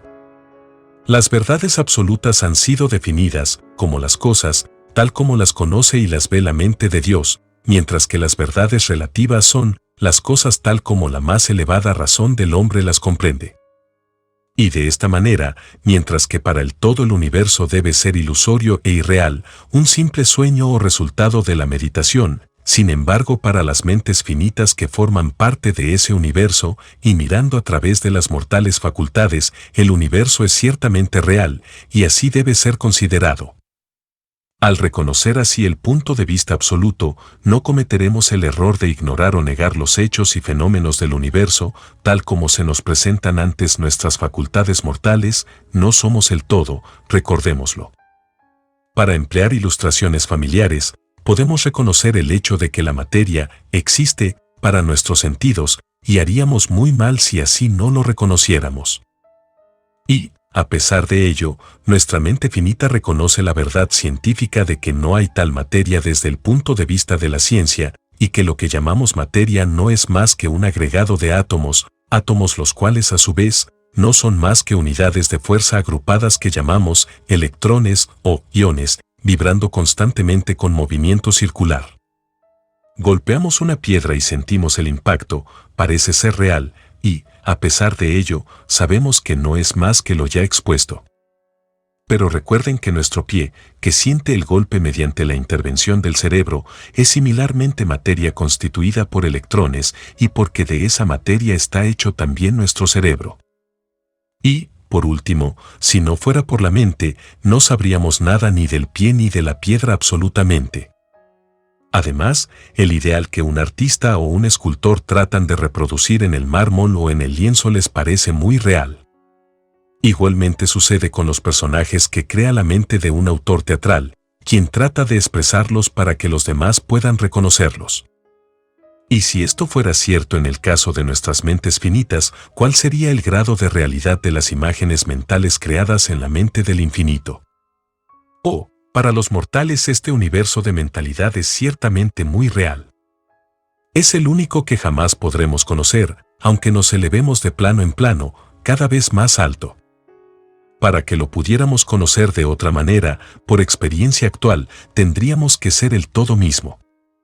Es muy cierto que, cuanto más nos elevamos en la escala, tanto más cerca nos encontraremos de la mente del Padre y tanto más evidente se hace la naturaleza ilusoria de las cosas finitas, pero hasta que el todo no nos absorba finalmente dentro de él mismo no se desvanecerá la visión. De manera, pues, que no necesitamos basarnos en esa ilusión. Reconozcamos más bien la verdadera naturaleza del universo y tratemos de comprender sus leyes mentales, esforzándonos en emplearlas en la forma más efectiva para nuestro progreso ascendente en toda la vida conforme vamos viajando de un plano a otro del ser. Las leyes del universo no dejan de ser leyes de hierro porque sean de naturaleza mental. Todos excepto el todo están sujetos a ellas. Lo que está en la infinita mente del todo es real, solo un grado menos que la realidad misma que constituye la naturaleza del todo. No nos sintamos, pues, inseguros o temerosos, sintámonos firmemente sostenidos en la mente infinita y nada existe que pueda dañarnos o causarnos miedo. No hay poder alguno fuera del todo que pueda afectarnos. Podemos permanecer tranquilos y seguros. Y en esta realización, una vez alcanzada, existe una plenitud de seguridad y calma. Entonces dormiremos serenamente sobre la firmeza inconcebible de lo profundo y descansaremos seguramente sobre el océano de la mente infinita que constituye al todo. En él, ciertamente, vivimos, nos movemos y tenemos nuestro ser. La materia no es menos materia para nosotros mientras permanezcamos en ese plano, aunque sepamos que no es más que un agregado de partículas de fuerza o electrones que vibran rápidamente, girando unas en torno de otras en la formación de los átomos. Los átomos, a su vez, giran y vibran y forman así las moléculas, y la agrupación de estas últimas componen las grandes masas de materia. Y no será menos materia por el hecho de que, cuando avancemos en nuestra investigación, sepamos que la fuerza, cuyas unidades son los electrones, no son a su vez más que unidades de manifestación de la mente del todo, y que como todo lo demás en el universo es puramente mental en su naturaleza. Aunque en el plano de la materia tenemos que reconocer sus fenómenos, podemos dominarla, como lo hacen todos los maestros en menor o mayor grado, aplicándoles las fuerzas superiores. Cometeríamos así una locura si negáramos la existencia de la materia en ese aspecto relativo. Podemos, sí, negar su dominio sobre nosotros, está bien, pero no debemos intentar ignorarla en su aspecto relativo, por lo menos mientras vivamos en este plano.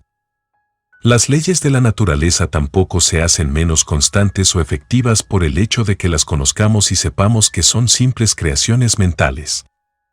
Obran plenamente en todos los planos.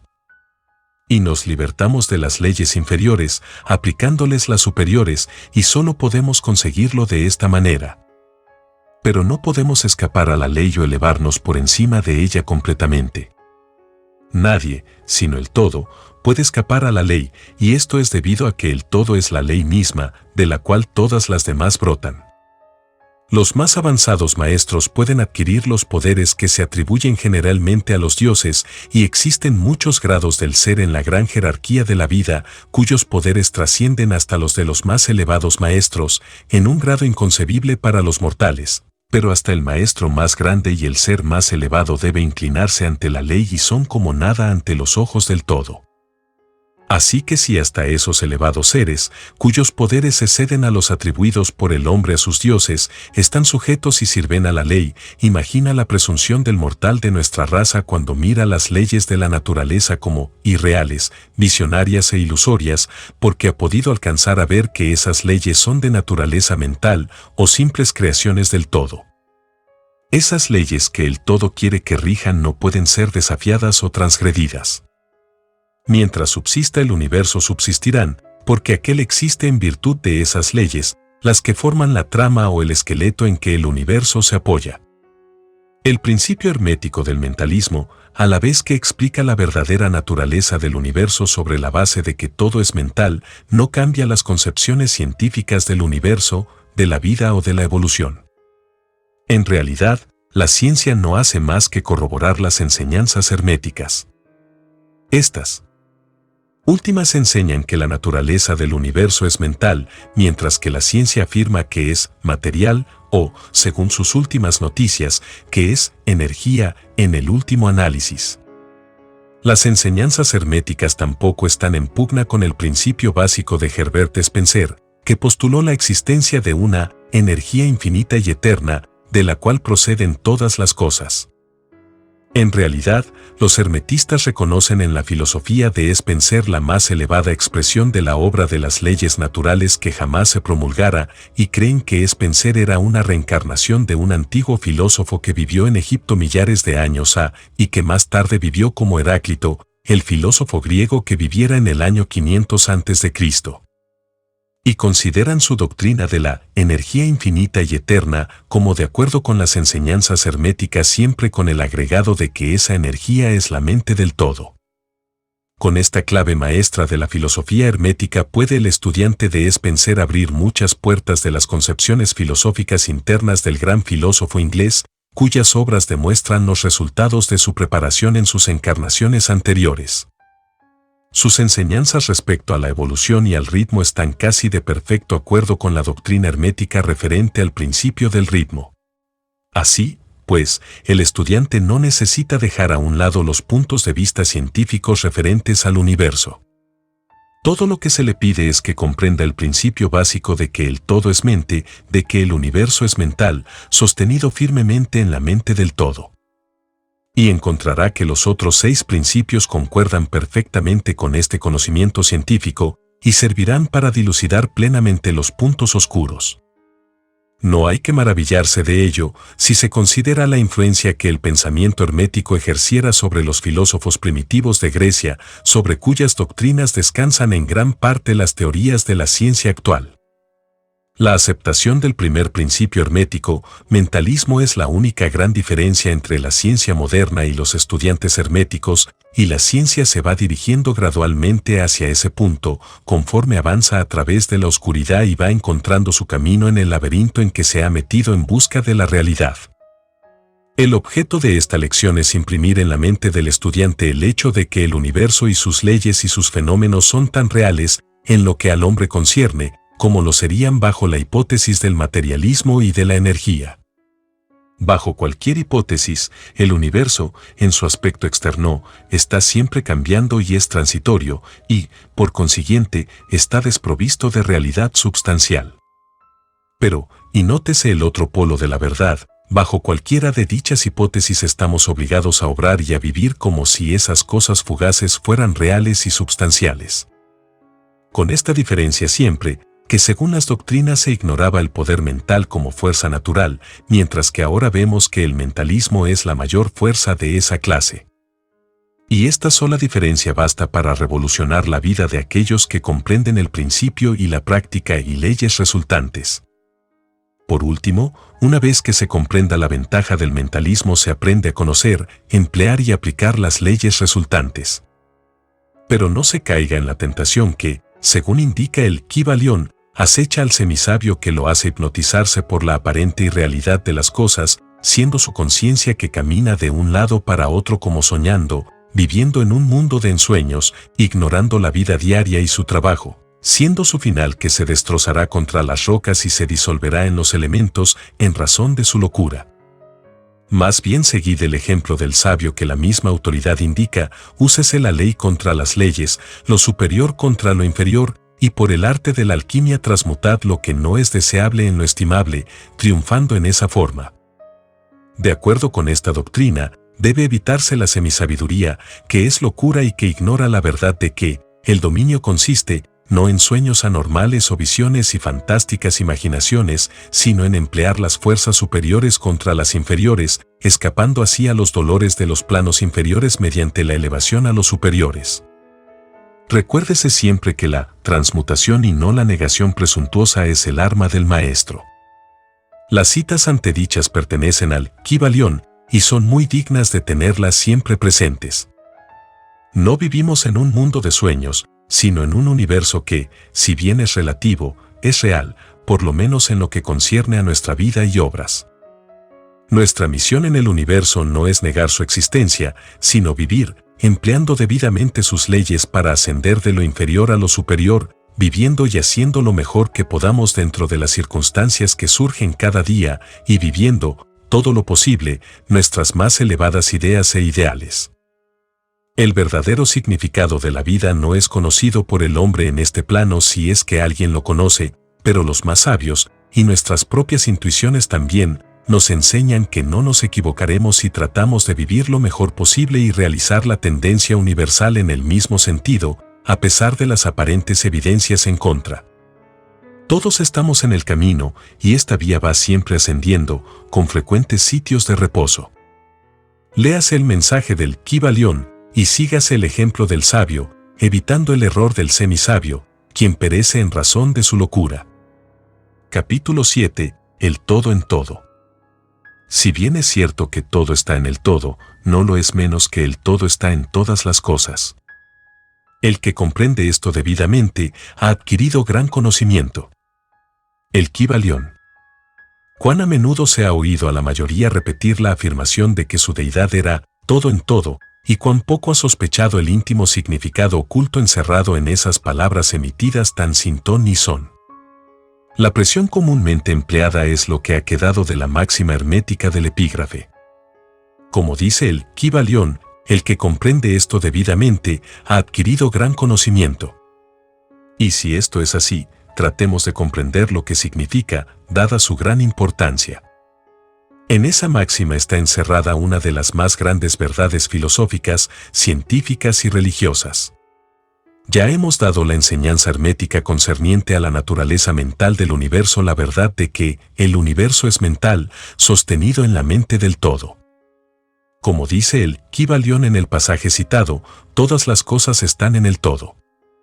Pero nótese también la siguiente afirmación correlacionada, es igualmente cierto que el todo está en todas las cosas. Esta contradicción aparente es conciliable según la ley de la paradoja. Es, además, una afirmación hermética exacta sobre las relaciones que existen en el todo y su universo mental. Ya hemos visto cómo es que todo está en el todo, examinemos ahora el segundo aspecto del asunto. La doctrina hermética indica que el todo es inminente e inherente al universo, así como en toda parte, partícula, unidad o combinación, dentro del universo. Los maestros suelen ilustrar este postulado, refiriéndose al principio de correspondencia. El instructor pide al estudiante que forme una imagen mental de algo, de una persona, una idea o alguna cosa que tenga forma mental, siendo el ejemplo preferido el de un autor que se esté formando una idea de los personajes, el de un pintor o escultor que esté creando la imagen mental de lo que trata de expresar con su arte. En cada caso el estudiante verá que, aunque la imagen tiene existencia y ser únicamente dentro de su propia mente, sin embargo, el estudiante mismo, autor, pintor o escultor es, en cierto sentido, inmanente en dicha imagen. En otras palabras, toda la virtud, vida, espíritu o realidad de la imagen mental se deriva de la inmanente mente del pensador. Medítese esto un instante hasta que se comprenda bien la idea. Empleando otro ejemplo, podríamos decir que Otelo, Yago, Hamlet, Lear, Ricardo III, etc., existieron en la mente de Shakespeare en el momento de su concepción o creación. Y, sin embargo, Shakespeare existió también dentro de cada uno de esos personajes, dándole su vitalidad, su espíritu y su acción. ¿Cuál es el espíritu de los personajes que conocemos como Micawber, Oliverio Twist, Uriah Heep? ¿Es Carlos Dickens o tiene cada uno de ellos un espíritu personal, independiente de su creador? ¿Tienen la Venus de Médicis, la Madonna Sistina, el Apolo de Belvedere, espíritus y realidad propios o representan los poderes mentales y espirituales de sus creadores? La ley de la paradoja explica que ambas proposiciones son ciertas, consideradas desde los puntos de vista apropiados. Micawber es, a la vez, Micawber y Dickens. Y mientras puede decirse que Micawber es Dickens, Dickens no es idéntico a Micawber. El hombre, como Micawber, puede exclamar, el espíritu de mi creador me es inherente y, sin embargo, yo no soy él. Esto es muy diferente de la chocante semiverdad que clamorosamente anuncian algunos semisabios, diciendo, yo soy Dios. Imaginad al pobre Micawber o al ratero Uriah Heep exclamando, yo soy Dickens, o a cualquier otro personaje de las obras de Shakespeare anunciando, yo soy Shakespeare. El todo está en la lombriz, pero la lombriz está muy lejos de ser el todo. Pero aunque la lombriz exista meramente como una pequeña cosa, creada y teniendo su ser únicamente en la mente del todo, el todo es inmanente a ella, así como en las partículas que la componen. ¿Puede haber algún misterio mayor que el encerrado en esa proposición? Todo está en el todo y el todo está en todo. El estudiante comprenderá, por supuesto, que las ilustraciones dadas más arriba son necesariamente imperfectas e inadecuadas, porque representan la creación de imágenes mentales en mentes finitas, mientras que el universo es la creación de una mente infinita, y la diferencia entre los dos polos la separa. Y, sin embargo, es solo cuestión de grado. El mismo principio es el que opera, el principio de correspondencia se manifiesta en cada una, como arriba es abajo, como abajo es arriba. Y en proporción a la realización que obtenga el hombre de la existencia del espíritu subyacente inmanente en su propio ser se elevará en la escala de la vida. Esto es lo que significa el desarrollo espiritual, el reconocimiento, la realización y la manifestación del espíritu interno. Recuérdese siempre esta definición, la del desenvolvimiento espiritual, porque contiene la verdad de toda verdadera religión. Existen muchos planos del ser, muchos subplanos de vida, muchos grados de existencia en el universo. Y todos dependen del adelanto de los seres en la escala, cuyo punto más bajo es la materia más densa, estando el ser más elevado separado del espíritu del todo solo por una sutilísima división, y por todas partes, a lo largo de esta escala de la vida, todo está en movimiento. Todos están en el sendero, cuyo fin y meta es el todo. Todo progreso es una vuelta al hogar. Todo se mueve hacia arriba, adelante, a pesar de las aparentes contradicciones. Este es el mensaje del iluminado. La doctrina hermética concerniente al proceso de la creación mental del universo es que, al principio del ciclo creador, el todo, en su aspecto de ser, proyecta su voluntad hacia su aspecto de devenir y el proceso de la creación comienza. Se dice que este proceso se reduce a una disminución gradual de intensidad vibratoria hasta que se alcanza un grado muy bajo de energía vibrante, en cuyo punto se manifiesta la forma más densa posible de materia. Este proceso se llama involución porque el todo se envuelve en su creación. Y esto tiene su correspondencia en los procesos mentales de un artista, escritor o inventor, quien se envuelve tanto en su creación mental que olvida casi completamente su propia existencia, pues en esos momentos vive en su creación. Si en vez de la palabra envolverse empleáramos la de absorberse, quizás se diera una idea más clara del significado que trata de sugerir. A este estado involucionario de la creación suele también llamársele la emanación de la energía divina, así como el estado evolucionario se denomina absorción. Al polo más extremo del proceso creador se le considera como el más separado del todo, en tanto que el principio del estado evolutivo es mirado como un retorno de la oscilación del péndulo del ritmo, como una vuelta al hogar. La enseñanza es que durante la efusión las vibraciones se van amortiguando gradualmente hasta que el impulso amortiguador cesa por último y entonces se produce el retorno de la oscilación pendular. Pero existe esta diferencia, que mientras en la efusión se manifiestan las fuerzas creadoras compactamente, como un todo desde el comienzo mismo del estado evolutivo o de reabsorción, se manifiesta la ley de la individualización, esto es, la tendencia a separarse en unidades de fuerza, de tal manera que lo que dejó al todo como no individualizada energía vuelve a su fuente originaria como innumerables unidades de vida altamente desarrolladas que se han ido levantando cada vez más alto en la escala por medio de la evolución física, mental y espiritual. Los antiguos herméticos empleaban la palabra meditación para describir el proceso de la creación mental del universo en la mente del todo, habiéndose empleado también frecuentemente la palabra contemplación. Pero la idea que parece sugerir es la del empleo de la atención divina. Atención es una palabra derivada de raíz latina que significa alcanzar, llegar, y el acto de atención es realmente un alcance, una extensión de la energía mental, de manera, pues, que comprenderemos perfectamente el concepto si examinamos el verdadero significado de la atención. La doctrina hermética concerniente a la evolución es que el todo, habiendo meditado sobre el principio de la creación y establecido así la base material del cosmos, pensándolo en la existencia, gradualmente va despertándose de su meditación y al hacerlo produce la manifestación del proceso evolutivo en los planos material, mental y espiritual, sucesivamente en orden.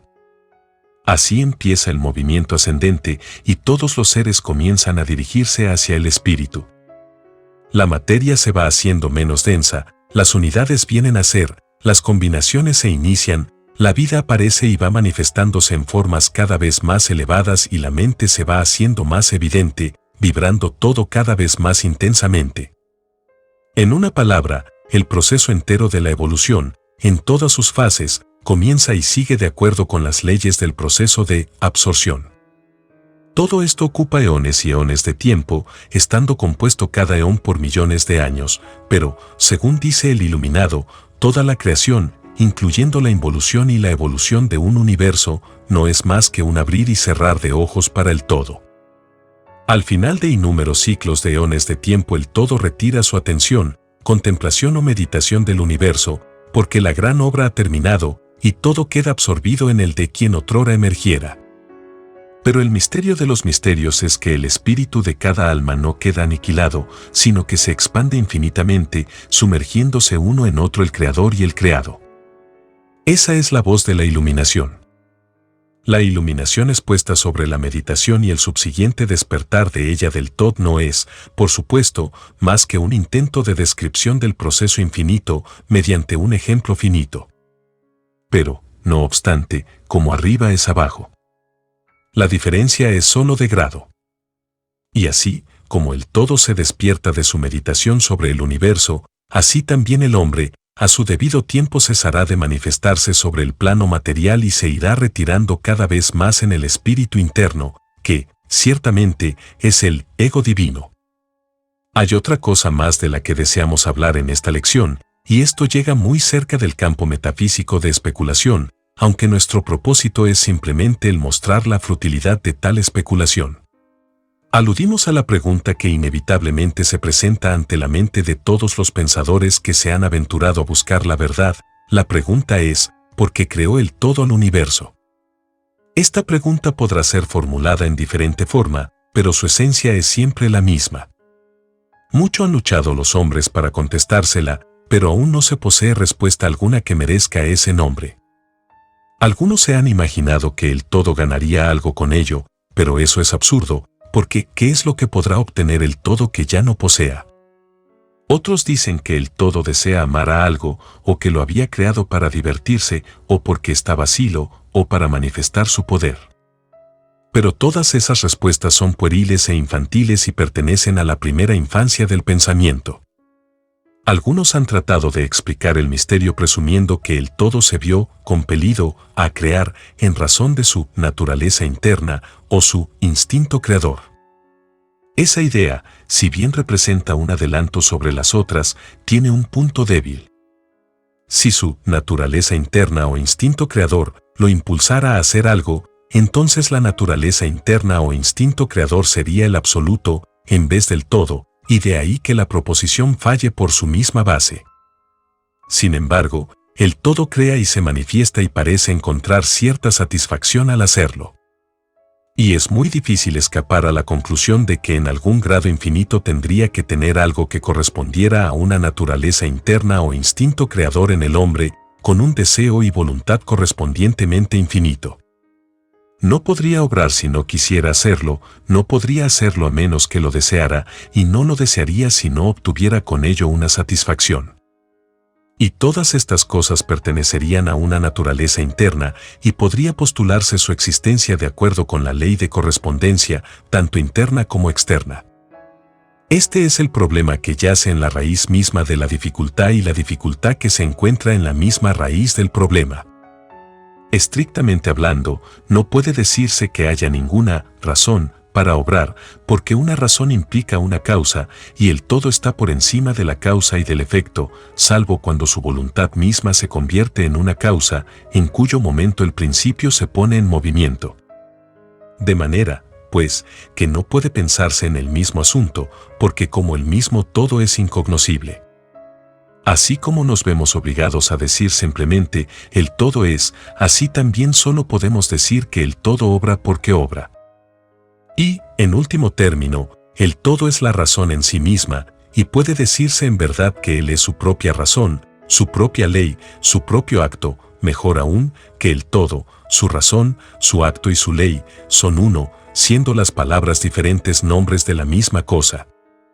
En opinión de los que esto escriben, la respuesta se halla encerrada en el íntimo ser del todo, en su ser secreto.